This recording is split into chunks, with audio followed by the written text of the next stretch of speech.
Donc c'est du temps et de l'argent, mais je t'avoue que je compte pas parce que c'est quelque chose que j'aime et je suis passionnée.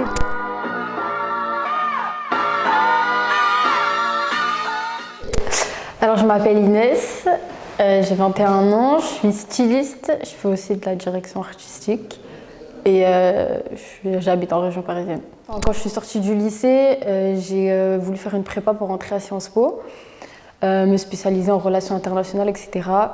Comme c'était dur, c'est des concours assez élitistes, je les ai pas eus.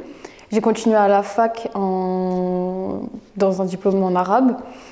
Et en fait, entre-temps, j'ai eu l'opportunité de travailler du coup dans une agence de relations presse qui m'a donné du coup la chance d'être créatrice de contenu.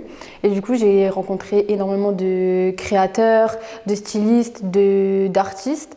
Et ça m'a donné envie de continuer là-dedans. Et parallèlement à ça, j'avais des amis qui faisaient du son. Et du coup, je leur ai proposé d'emprunter du coup ces vêtements qui étaient présents dans l'agence dans laquelle je travaillais pour les habiller. Et du coup, de fil en aiguille, ça a commencé comme ça, petit à petit.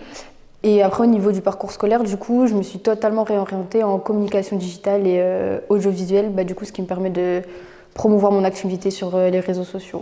Je dirais que j'ai un côté assez perfectionniste. Tout est dans le détail, surtout que nous travaillons sur le visuel, du coup, ça a énormément d'importance.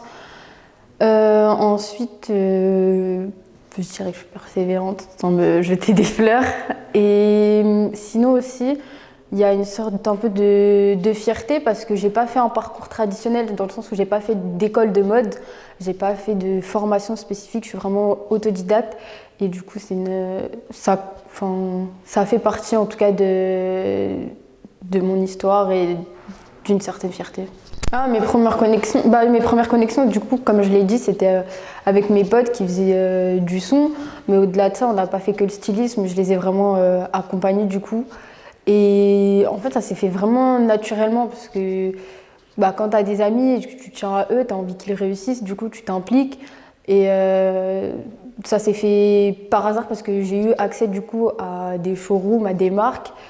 Et c'est un truc qui m'a toujours plu aussi, le côté artistique. Et je me suis dit, autant me lancer là-dedans. Et du coup, j'ai vraiment voulu me professionnaliser. Dans ce milieu-là, c'est beaucoup du bouche à oreille. C'est-à-dire que si tu fais du bon travail, ça va se savoir. Et du coup, on va parler de toi, on va te rappeler. Et il suffit que tu rencontres d'autres gens sur d'autres tournages. Un jour, peut-être ils ont besoin d'une styliste. Et du coup, ton nom, il va tourner. Donc il y a ça. Et après, il y a les réseaux sociaux. C'est pour ça qu'il faut... Je mets un point d'honneur à publier beaucoup de contenu souvent et de qualité.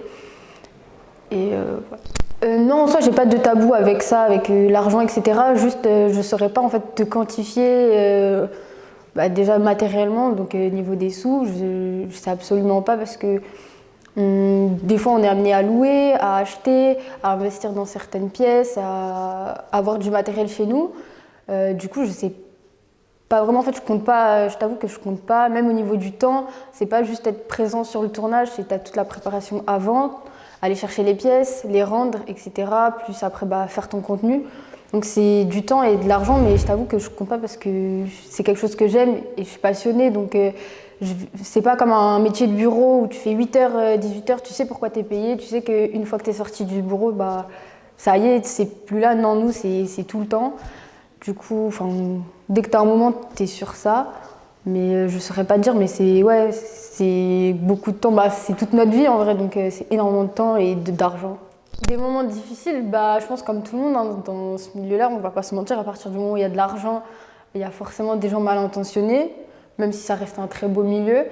Mais oui, au début, forcément, comme tu n'es pas expérimenté, tu es peut-être un peu naïve. En tout cas, moi je pense que...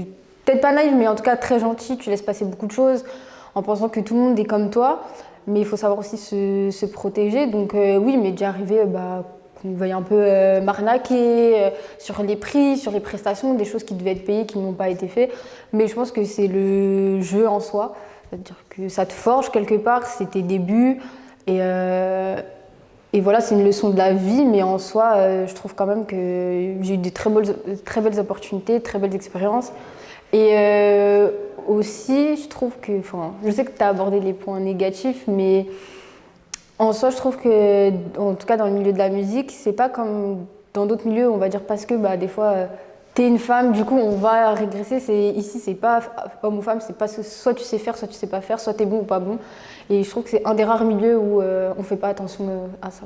Au niveau déjà de l'épanouissement personnel, je trouve que c'est un beau milieu parce que, en tout cas, moi, j'aime le côté artistique, la création, rencontrer de nouvelles personnes. C'est un milieu très riche où tu es tout le temps en activité, c'est jamais la même chose, tu fais toujours des choses différentes et du coup c'est hyper enrichissant.